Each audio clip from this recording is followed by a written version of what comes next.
How do you celebrate Christmas, Snutt? I typically don't.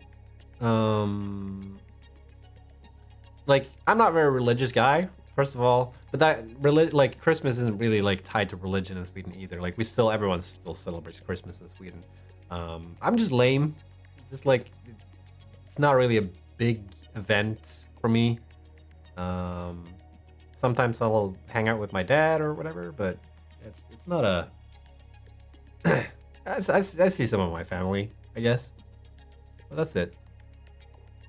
But most people in Sweden celebrate the typical way. It's just like Christmas, and you get a tree, and you get your family and relatives, and you open presents, and we watch television. A really strange Swedish tradition is to watch Donald Duck on Christmas. There's like a program that was made. I wouldn't say it's specifically for Sweden. I think it was just like Disney made like a Christmas special, and that was shown in Sweden. And the same Christmas special is shown today, like whatever, 50 years later. It's the same cartoons, essentially, and everybody gathers up at 4 p.m. to watch Donald Duck in Sweden.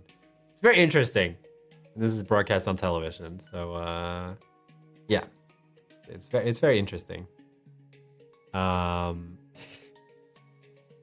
it's fun. It's okay. Also, on that note, so there's a bunch of times where they've altered that like program or whatever, because times have changed. Okay, there's a couple of like old Disney cartoons that, you know, by today's standards are a little bit questionable, a little bit racist. So like some bits and pieces here and there have like been removed in that part.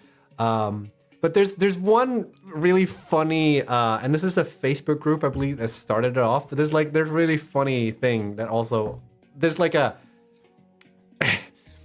what'd you call it? Like a protest that happens every year. It's like a joke protest. But when they were doing that thing where they were like removing bits and pieces here and there that like I think are obviously okay that they did remove. There's one bit in like one of the cartoons where you guys know that like cartoon where they're out in hiking or whatever, and they're like in a trailer and shit happens. And there's a bit in that where Goofy takes a fork and he's holding like a corn on the cob, and he sticks a fork in the outlet, and it turns into popcorn. And that scene when he does that thing, when he sticks a fork in the outlet, they removed that in Sweden. Maybe because they didn't want kids to take a fork and stick it in the outlet. But there's a bunch of people that every year protest like, bring back the fork in the outlet scene. It's so funny. Anyways, super off topic. Let's go back to Satisfactory. That was why we're all here. Okay, anyways.